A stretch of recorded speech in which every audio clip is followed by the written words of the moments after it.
Hey everybody, how are you all doing today? This is JaySquatch Gaming, I'm Jay, and welcome back to Rimworld Story, Episode 3. So starting out today, seeing as Dupree is our only doctor, we're going to tell him to go get himself patched up.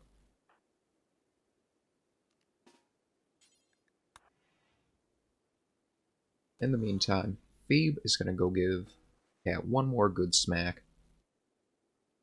just to make sure he stays down. I'm not 100% sure what would happen if he manages to get back up from that, so I figure it's better safe than sorry. Now, Mal was pretty badly injured, surprisingly, last time, so she's going to be out of action for a while. But Dupree shouldn't take too long to get back on his feet. And just a few hours later, Dupree is, in fact, back up in action, going to town on those trees.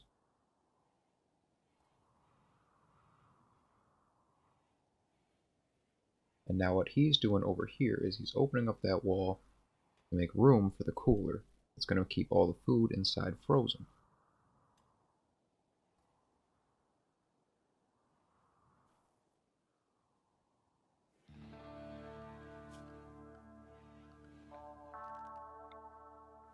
And we're going to drop it right there, making sure that the blue is facing into the room that we want cooled, and the red is where the exhaust will go.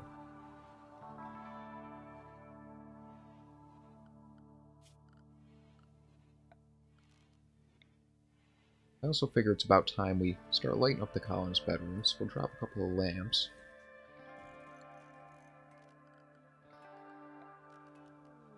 But it seems we've had a crash drop pod.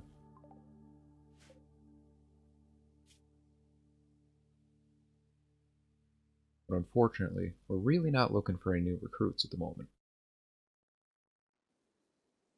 Blissfully unaware of that, our colonists head off to bed in preparation of the next day. Except that they don't. So we've got another transport pod crash right next to us this time. So, reasonably close. And we're just gonna go rob him for his clothes. You know, you never know when you might need that kind of thing.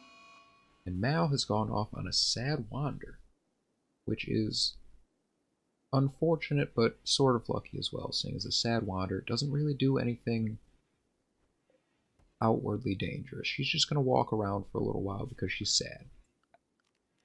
I'll take that as a win because she's not trying to burn down the entire settlement. And while she's doing that, we're going to set up a quick dumping zone for all the corpses that we're going to recruit until we can figure out something better to do with them. So we'll block everything except for human-like corpses, increase the priority, and hopefully they should haul all the dead bodies over there so nobody has to look at them. And it looks like Dupree is a little bored with nothing to do, so we're going to throw down a sculpting table, start making some sculptures for the place, pretty it up a little bit more. Or bring everybody's moods up a little bit, right?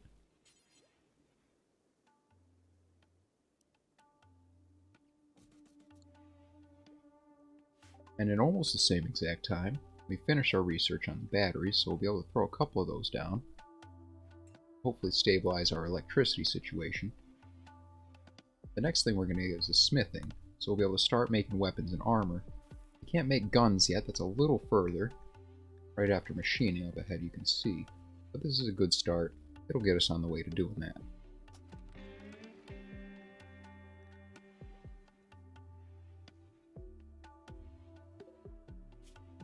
So our visitor Grunt over there, he's got about 4 hours until he dies, so we'll see if that new dumping zone works for us. And it seems in all the excitement we've also forgotten to hook up power to the rest of the, the colonist bedrooms and our cooler, which hasn't been doing any actual work. So we'll fix that for them, get them all set up.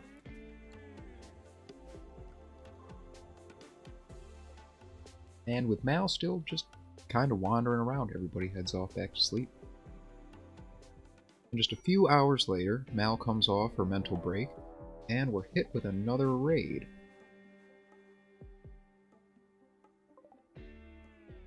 Just one, well armed with a knife, so not much of an issue, I can't imagine.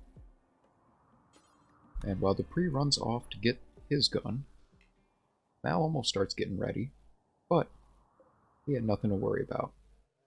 Our attacker's been taken care of for us. Seems like she got mauled by that bear, which I'll take as a win. One less thing that we have to deal with. And with Mal fully healed and back on her feet once more, we'll start setting some bills for sculptures. We're going to make it so that they'll only make it out of wood. It's cheap, easy to get, and renewable, so we don't have to worry about running out. We will also want a butcher's table. Not that I particularly plan on hunting much, as agriculture is much more consistent for us, but any of those wild animals that come and attack us, it'll add to the food supply a little bit. It'll be helpful for us, so we should have something with which to process those kills. And at the dawn of the next day, we're starting off strong, with some mining plans to get a few more components for us. We're also going to start dropping down our first batteries. Put it right next to the generator for now. That generator is going to go eventually. We're going to move it over to more renewable power sources.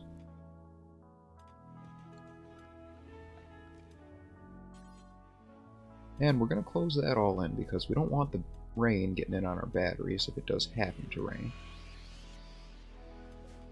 And a psychic drone hits our female colonists as well, giving them all a negative mood penalty.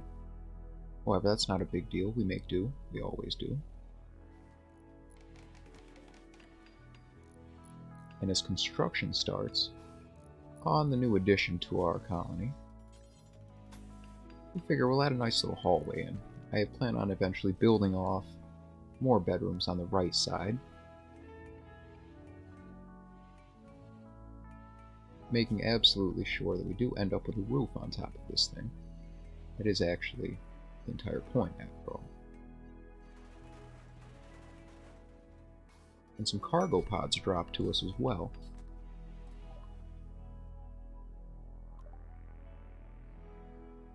Containing, let's see, 29 units of Psych IT. Not of any particular use to us, except for the fact that we can sell it. And that done, everyone heads off to bed for another hard day of work tomorrow. And early the next morning, with construction on our little addition there, our hallway / power room, I think it's about time we start moving up in the world in terms of our power production.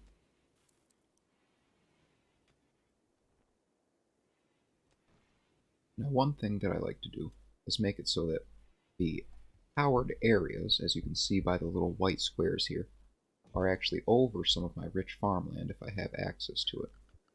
The blades slow down if there's a tree or large thing getting in the way of these square areas.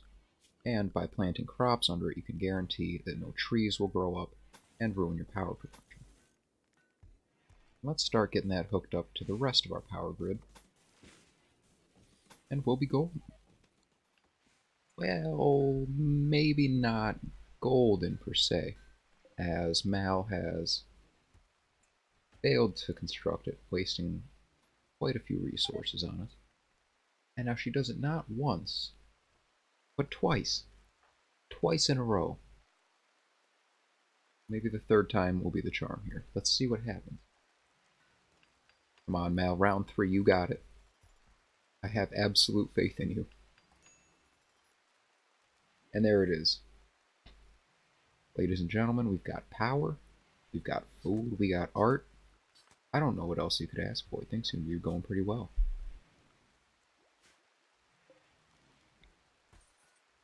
Now we will be adding in another battery because with the increase in our power production, a little bit of extra storage couldn't hurt.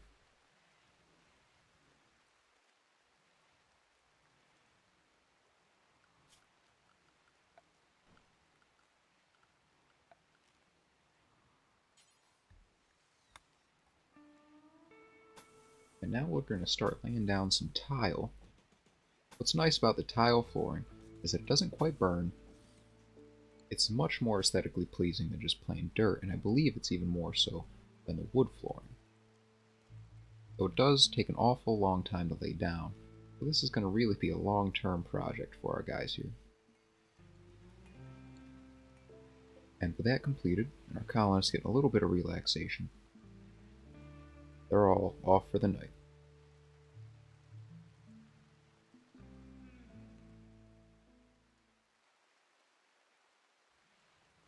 And the new day dawns, with Feed getting up first, and not soon after that we're contacted by a friendly AI who's offering us essentially a way off the planet. Now we'll have to go see where he is exactly, and if it would be worthwhile going to get there. So he's here, right, and we are all the way over there to the east. So far that, yeah, we almost could not possibly be further away from him. So that is an option for our colonists. Though it would be one hell of a trek. And right as everybody hops into bed, we do have some more cargo pods dropping down, containing 51 units of chocolate. Nothing major, so we'll let them do that on their own time. And we do have some visitors with a couple items that they can are interested in trading with us. And at the same time, we have some scrap drop from the sky, which is going to be useful later on. We can break those down for resources. And it seems Dupree is our best. Yeah, Dupree has our best social skill. So we'll send him to trade and see what we can do. Let's see, is there anything we're interested in here? Well, there's not much that we need, but we can unload some of that psychite tea.